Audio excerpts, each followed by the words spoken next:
Existia um homem chamado Pareto, um homem muito importante. Ele foi economista, ele foi matemático, ele foi administrador, eu acho que foi até jornalista. É um daqueles homens fascinantes dos tempos antigos que fazia um pouco de tudo. Ele criou um princípio próprio, um princípio muito interessante. E eu acho que serve tanto para a vida cristã quanto para qualquer coisa. E leva o nome dele, o princípio de Pareto. O que diz o princípio de Pareto?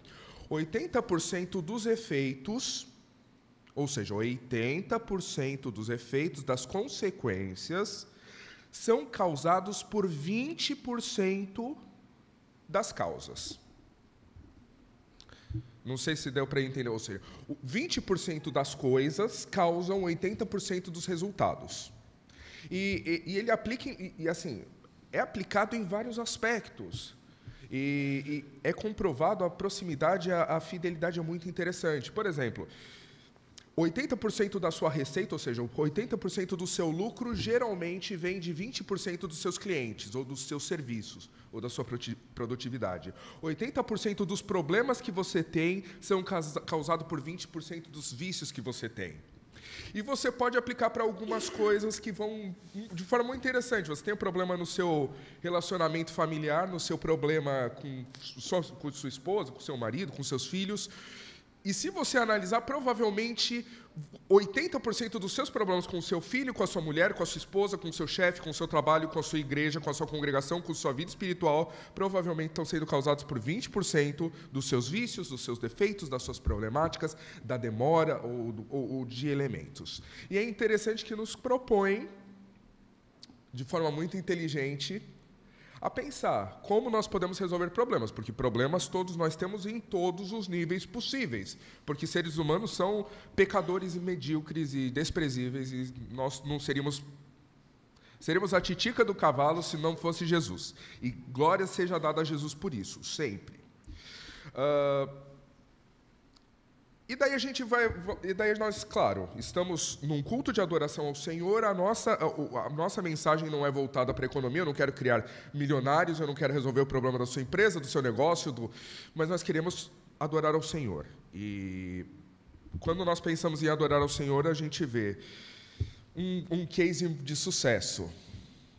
Poucos cases de sucesso nós temos na igreja, no Velho Testamento. Igrejas que eram muito problemáticas e que nós sabemos que ficaram boas. Igrejas que tinham problemas crônicos e nós sabemos que elas se tornaram igrejas que prosperaram, igrejas que mudaram, igrejas que amadureceram. E o melhor caso que nós temos, e o caso mais gritante que nós temos, é de Corinto. Então, esse é o estudo que nós vamos ter no curso avançado, lá na Escola da Bíblia.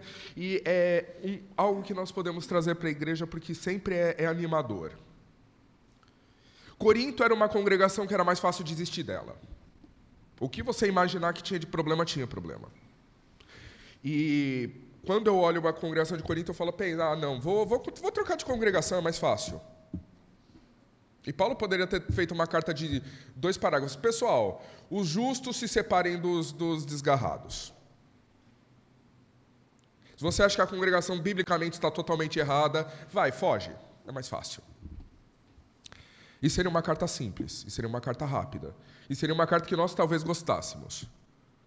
Porque quando eu não concordo com todo mundo que está falando, o que eu vou fazer? Eu vou ficar bravinho, eu vou sair da congregação. É assim que funciona, né, Paulo? Não é isso que Paulo faz. Ele pega o pior cenário, a pior congregação que poderia existir, uma congregação que daria vergonha para qualquer mundo espiritual que nós temos hoje, e Paulo, ele escreve uma carta. E vocês sabem, é uma carta impactante, uma carta que trata sobre assuntos que nós não gostamos de falar com nossos filhos. Não gostamos de falar com a nossa esposa. Não gostamos de falar com os vizinhos. E não gostamos de falar, essa é uma igreja do Senhor Jesus. Mas quem está escrevendo, a gente sabe, não é Paulo. Não é Paulo que está escrevendo. É o Espírito Santo que está inspirando Paulo. E para o Espírito Santo, aquela congregação era parte do corpo celestial, é o grande reino, o absoluto reino do Senhor Jesus que vive aqui na terra também, mas que tem a cabeça lá no céu. E glórias a Deus por isso. E eu gosto muito. Assim, não se preocupe, eu não vou ficar... Eu vou perder horas nesse curso, eu não vou fazer uma mensagem de horas. Mas eu quero eu fiquei pensando nesse princípio de Pareto. Quando você tem uma congregação que, literalmente, ela é toda problemática, o que eu vou fazer? Eu talvez aplique o princípio de Pareto. E eu vou mostrar que Paulo, eu acho que ele seguiu mais ou menos esse estilo. E a gente vai começar a ler o texto de 1 Coríntios. 1 Coríntios, os primeiros 3 versículos, Paulo ele se identifica e identifica a congregação. Mas o versículo 4, eu acho muito interessante. Sempre dou graças a meu Deus, a vosso respeito, a propósito da sua graça que vos foi dada em Cristo Jesus. E quando eu vejo uma congregação que está cheia de problema, a coisa que eu menos faço é dar graças a Deus pela existência dela. Eu penso naquele irmão chato, eu penso naquele irmão que discorda de mim, eu penso naquele irmão que fala diferente de mim, eu penso naquele irmão que está tendo aqueles pecados e eu falo, não, Senhor, não. Destrói logo essa congregação, é mais fácil. E claro, eu sou o único salvo. Eu sou o único justo naquela congregação, Senhor. Eu sou o único que o Senhor vai mandar uma carroça de fogo e vai para o céu. Mas não, Paulo, ele começa com uma congregação e ninguém pode falar, nossa, essa congregação... não, olhando por uma perspectiva. Não, é uma congregação muito complicada, em todos os aspectos. Mas ele começa dando graças por aquela congregação. O que me leva a uma conclusão interessante. É melhor ter uma pessoa viva com câncer terminal do que uma pessoa morta. É melhor um cachorro que ele não tem as patas, que ele está respirando por aparelho, do que não ter um cachorro. E é melhor uma congregação que está sofrendo espiritualmente muito do que não ter uma congregação. Então, eu não sei se é o seu caso hoje, eu não sei se é o seu caso aqui, eu não sei se é o seu caso nesse momento. Mas se às vezes você fica desanimado com a congregação, mas a gente trabalha, mas lembre-se, Deus está dando, e a gente tem a certeza que se o Senhor está dando graça por Corinto, Ele certamente está dando graças por essa congregação. E nós devemos dar graças por ela. Temos que ter essa certeza. Porque, olha, é ótimo falar mal dos outros. E esses irmãos não vão ficar chateados. Corinto, eles já... Há 2000 anos eles não vão sentir problema da gente falar mal deles. Mas eu acho que a gente está bem melhor que Corinto. Eu espero que sim. Mas... veja o valor que é dado para essa congregação tão complicada, tão difícil, uma congregação que Paulo ele vai fazer um texto intenso e que é tão bom para nós. Como a gente aprende com essa congregação complicada?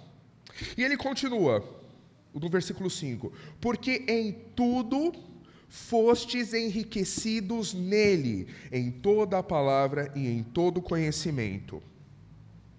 E eu gosto muito desse conceito.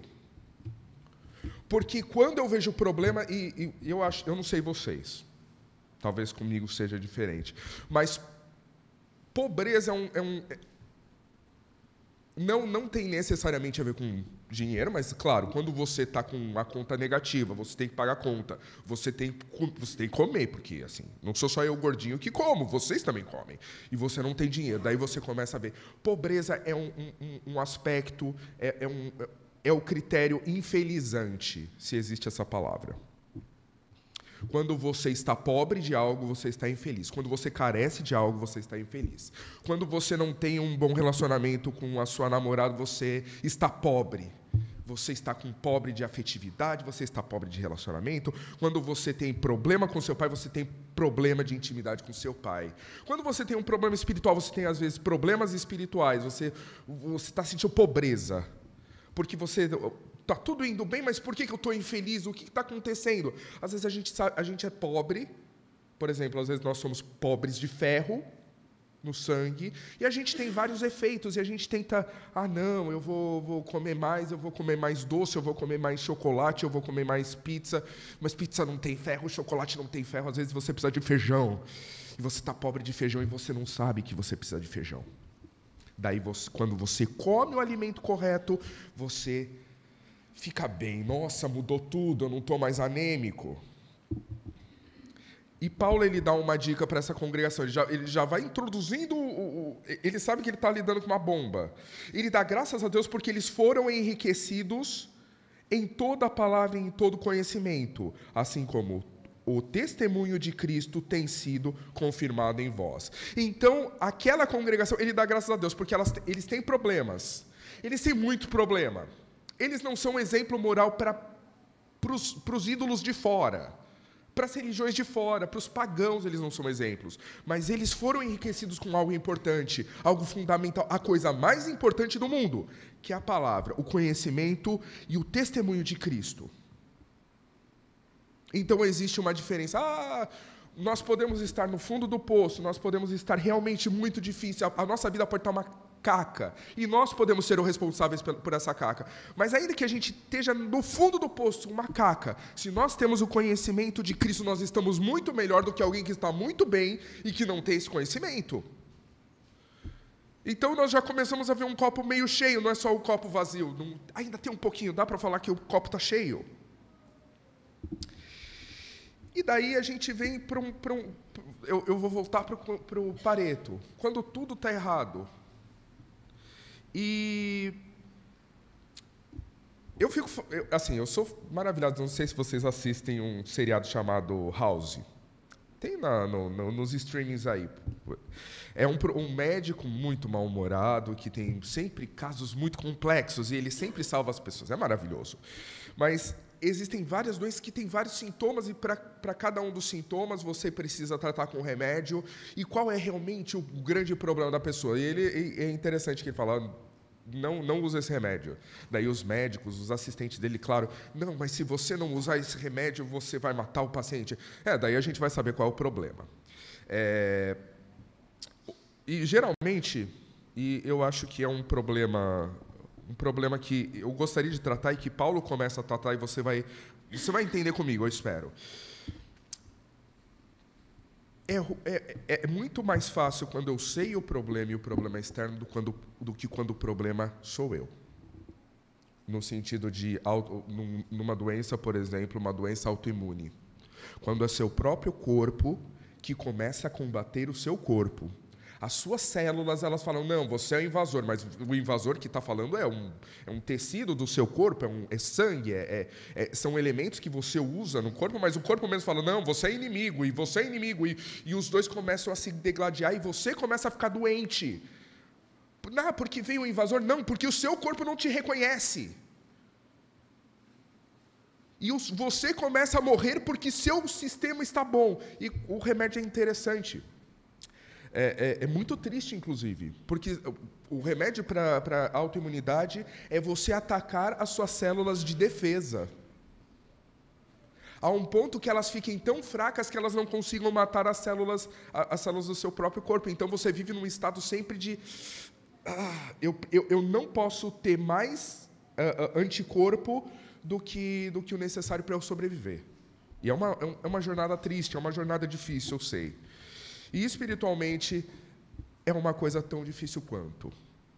E é interessante que Paulo ele tinha uma miríade, ele tinha um monte de coisa para falar primeiro. Paulo ele poderia falar do filho que estava pegando a mulher do pai. Ele poderia falar do problema de estar comendo carne a ídolos. Ele poderia estar falando sobre circuncisão. Ele poderia estar falando sobre a ceia. Ele poderia estar falando sobre um monte de coisa. Mas ele não fala sobre um monte de coisa.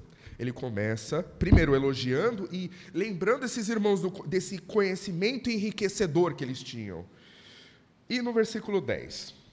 Rogo-vos, pois, irmãos, pelo nome de nosso Senhor Jesus Cristo, que faleis todos a mesma coisa e que não haja entre vós divisões. Antes, sejais inteiramente unidos na mesma disposição mental e no mesmo parecer. Pois a vosso respeito, meus irmãos, fui informado pelos da casa de Cloe que há contenda entre vós. Refiro-me ao fato de cada um de vós dizer, eu sou de Paulo, e o outro, eu sou de Apolo, e eu de Cefas, e eu de Cristo. Acaso Cristo está dividido? Foi Paulo crucificado em favor de vós? Ou fostes, porventura, batizados em nome de Paulo? Dou graças a Deus, porque a nenhum de vós batizei, exceto Crispo e Gaio, para que ninguém diga que fostes batizados em meu nome. Batizei também os da casa de Estéfanas. Além destes, não me lembro que se batizei algum outro. porque não me enviou Cristo para batizar, mas para pregar o evangelho, não com sabedoria de palavra, mas para que não se anule a cruz de Cristo. Eu acho muito interessante que o primeiro problema que Paulo, dentro de uma congregação cronicamente problemática, ele decide falar sobre divisões. Ele poderia falar sobre doutrina pesada, ele poderia falar sobre elementos do circuito. A gente, vocês conhecem tanto quanto eu, Gálatas, Romanos. Os judaizantes eram um problema enorme, mas numa congregação problemática ele decidiu, ele falou, olha, o Pareto aí está na unidade. E Paulo, ele faz um apelo. Rogo-vos, pois, irmãos, pelo nome do Senhor Jesus Cristo. Ou seja, não é por qualquer coisa. Vocês são cristãos, eu sou cristão, nós sabemos que Cristo é a razão e a existência da própria igreja. Então ele roga pelo elemento que nos constitui como qualquer coisa aqui reunidos. Ele roga pelo próprio Cristo. Faleis todos a mesma coisa e que não haja entre vós divisões. Nesse pequeno trecho, ele não dá a entender que seja uma divisão doutrinária. Vai ter divisão doutrinária mais para frente, sim, mas você vê que as pessoas, elas estão... eu tenho favoritos. Não, eu gosto mais de tal pessoa, eu gosto mais de tal pessoa. Não, Cristo foi morto por vocês todos. E não existe um elemento de unidade por afinidade. Porque, claro, você tem direito, e todos nós temos direito a gostar mais de alguém ou de outra pessoa, mas a unidade que o Paulo ele roga não é um elemento de sentimento.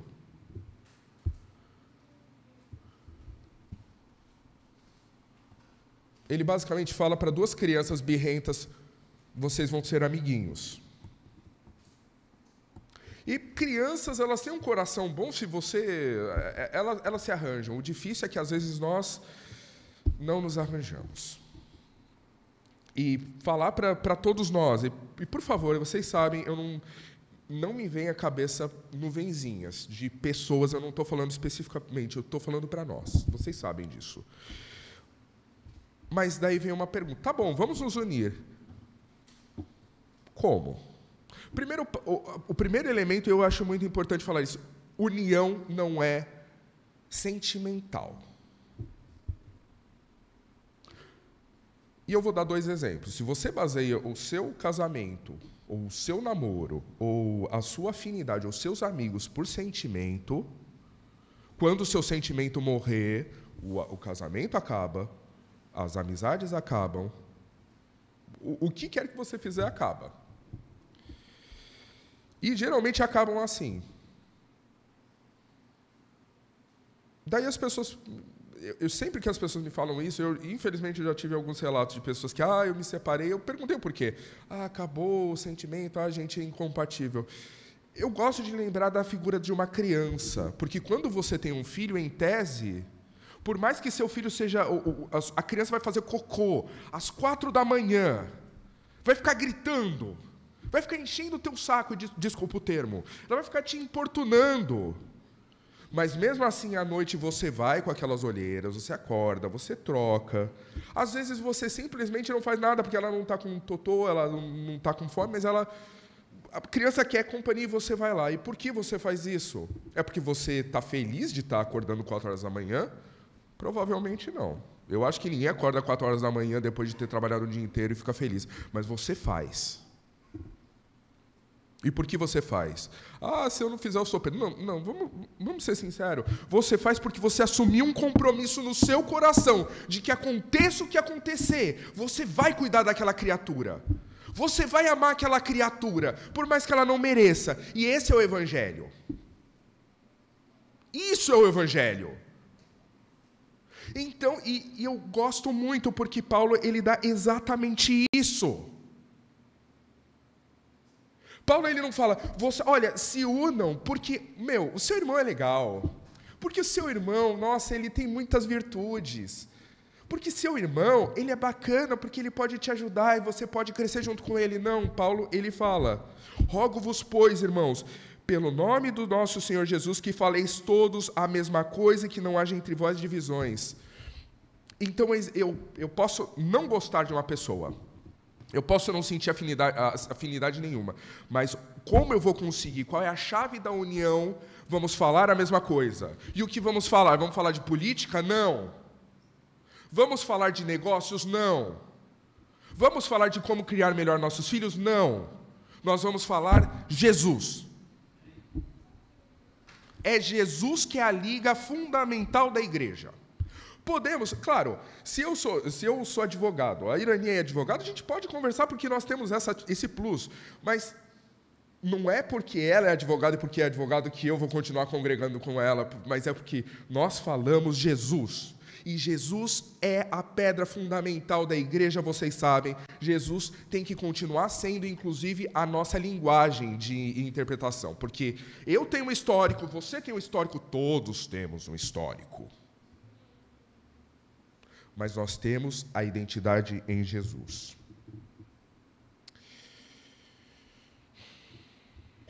E lembre-se, o próprio Jesus não falava de Jesus. Nós, às vezes colocamos, não, a gente precisa só falar a passagem bíblica, precisamos só... Não, não é isso. Jesus, ele falava sobre o reino, Jesus, ele falava sobre o campo, Jesus, ele falava sobre os negócios, Jesus falava sobre N coisas, uma miríade de coisas. As parábolas, elas nos ensinam o quanto Jesus era versátil e o quanto ele falava do cotidiano, mas o cotidiano tinha um propósito. Vamos aplicar esse propósito, vamos ter unidade nisso.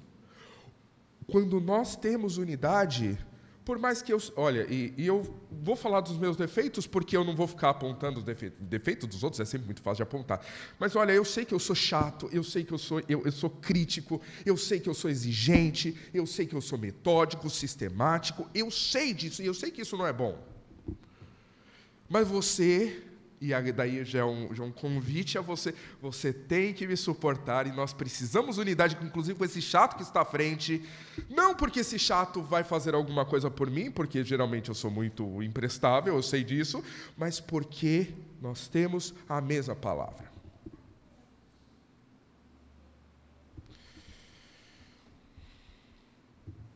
E daí o Paulo ele continua, o texto é lindo.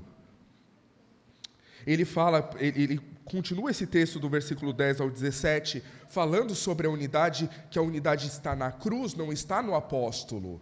A unidade não está no apostolado dele, a unidade não está nos mestres. E no 18, certamente a palavra da cruz é loucura para os que perdem, mas para nós que somos salvos, poder de Deus. Pois está escrito, destruirei a sabedoria dos sábios e aniquilarei a inteligência dos instruídos. Onde está o sábio? Onde está o escriba? Onde está o inquiridor deste século? Porventura, não tornou Deus louca a sabedoria do mundo? Visto como, na sabedoria de Deus, o mundo não o conheceu por sua própria sabedoria, aprove a Deus salvar os que creem pela loucura da pregação. Porque tanto os judeus pedem sinais como os gregos buscam sabedoria. Mas nós pregamos o Cristo crucificado, escândalo para os judeus, loucura para os gentios. Mas para os que foram chamados, tanto os judeus como os gregos, pregamos a Cristo o poder de Deus e sabedoria de Deus, porque a loucura de Deus é mais sábia do que os homens, e a fraqueza de Deus é mais forte do que os homens. E eu amo esse texto porque ele fala exatamente, às vezes a gente fica com discussões inúteis, e às vezes a gente se segrega por coisas, por sabedoria, por questão histórica, por questão, às vezes nós gostamos de falar muito sobre história da Bíblia, ou nós queremos operações miraculosas, e no final das contas, o que Paulo ele fala para essas pessoas que tinham tanto pessoas muito inteligentes, quanto pessoas que queriam muita sabedoria, quanto sinais e milagres, o que ele fala? Nós devemos pregar a cruz. E essa é a nossa liga. Porque eu não sei você, mas eu sinto muita dificuldade. Eu realmente sinto muita dificuldade em me lembrar da cruz, quando eu vejo meus boletos. Eu sinto muita dificuldade na cruz, quando eu tenho uma discussão com meus pais. Eu sinto muita dificuldade quando eu tenho um problema no judiciário e o judiciário não quer me pagar. Mas o que eu preciso lembrar? O que nós precisamos lembrar? A cruz é o elemento que pode, se os nossos olhos, se os nossos corações voltam para o mundo, é loucura. Se nós olhamos para a tradição e às vezes levar tapa na cara, e às vezes engolir sapo, e suportar uma pessoa que se acha muito melhor que a gente, ou que acha que tem a verdade absoluta das galáxias e do universo, no final das contas a gente engole o sapo. Em prol da unidade. Em prol de Cristo. Em prol da cruz.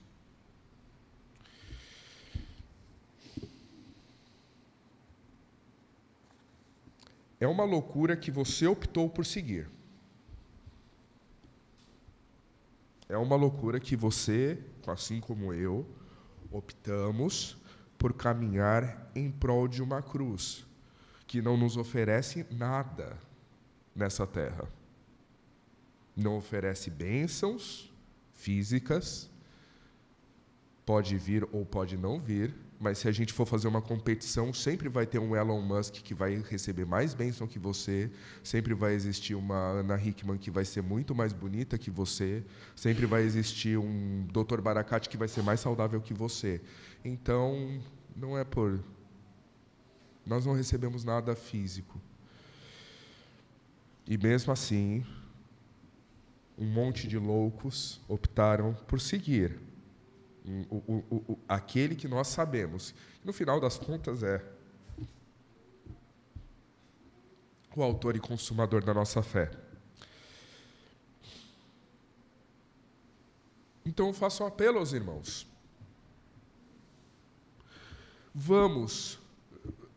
Nós temos problemas espirituais, eu tenho problemas espirituais, você tem problemas espirituais, nós precisamos rumar à perfeição que ninguém aqui conseguiu, pelo que eu saiba ainda. E se você conseguiu, glória a Deus, mas eu não consegui. Todos nós precisamos. E às vezes a gente quer salvar tudo, às vezes a gente quer reformar tudo. Não, eu vou me tornar um leitor melhor da Bíblia. Não, eu vou fazer isso. Não, eu vou começar a fazer isso. Não, eu vou começar a me dedicar nisso. Eu vou participar desse ministério. Às vezes você não consegue. Eu sei disso. Vamos utilizar um pouco a sabedoria do Pareto. O que vamos, no meio de uma... Se sua vida, assim como a igreja de Corinto, é uma bomba que está prestes a explodir, cheia de problemas, comece buscando a unidade. É inconcebível, e infelizmente isso vem de notícias de algumas congregações que eu ouço. Eu via recentemente. É inconcebível que a gente do nada saiba que um irmão está se separando, porque ele não teve intimidade de pedir socorro para a congregação. É inconcebível que a gente veja que do nada explode uma bomba termonuclear e que a gente fala, o que aconteceu? Por que você não pediu socorro? Porque faltava unidade. A igreja é o reino majestoso do Senhor Jesus, a igreja é o lugar que você tem que encontrar os seus irmãos e a sua família em Cristo, mas às vezes você não sente intimidade de você pedir socorro. Às vezes a gente descobre escândalos de pecado. Nossa, o cara ele fez tal coisa, ele mexeu com tal coisa, ele é viciado em tal coisa. Peça socorro para sua família.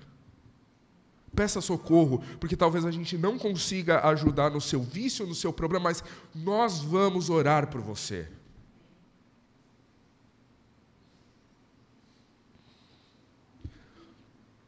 Não é fácil. Se fosse fácil, Paulo ele não exortaria em nome do Senhor Jesus, mas Paulo exorta.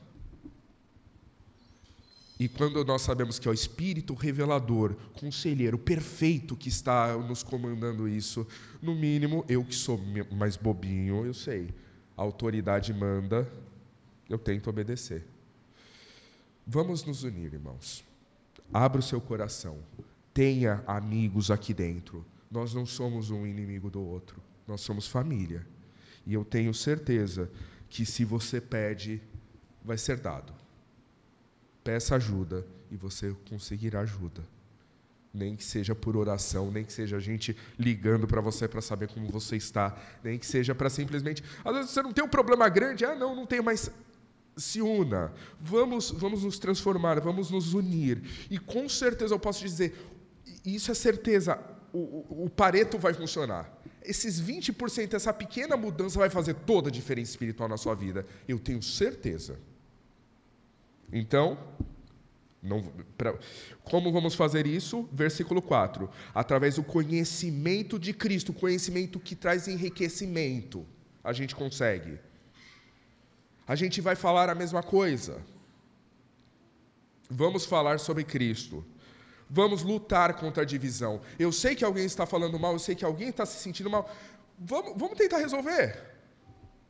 Vamos tentar sentar junto, conversar e entender o outro. Por que ele pensa assim? Por que ele não pensa assim? Vamos encontrar mais unidade na cruz do que divisão através das nossas diferenças? Vamos. Por quê? Porque Cristo pede, porque Cristo comanda. E na mesma disposição mental.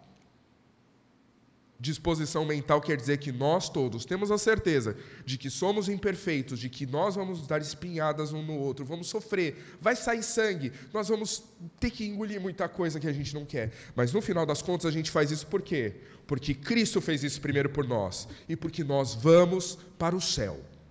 Vamos para o céu juntos. Vamos fazer uma oração, meus irmãos. Meu Senhor Jesus, louvado seja o seu nome, que o Senhor esteja literalmente acima de tudo em nossas vidas. Que o Senhor seja a nossa inspiração. Que o Senhor esteja nos nossos corações, seja o nosso norte, seja aquilo que faz o tema da nossa vida. Nós sabemos que nós não temos muito contato em horas, em tempo com os nossos irmãos. Mas, Senhor, eu peço que o Senhor modifique o meu coração, modifique o coração dos irmãos dessa igreja, para que nós tenhamos unidade, para que a gente lute por unidade, para que não exista facções dentro de nós, grupinhos e panelinhas, mas que nós estejamos todos reunidos como um órgão, um corpo saudável, que está trabalhando junto em prol desse grande corpo que tem o Senhor como cabeça. A gente sabe que é difícil, meu coração, o coração dos nossos irmãos conhece o quão difícil é, mas que o Senhor nos traga a sua sabedoria, que o Senhor nos traga a sua sabedoria, que é loucura, mas que tem o poder de converter os nossos corações. Nós sabemos disso. É isso que eu te peço, em nome do seu Filho Jesus. Amém.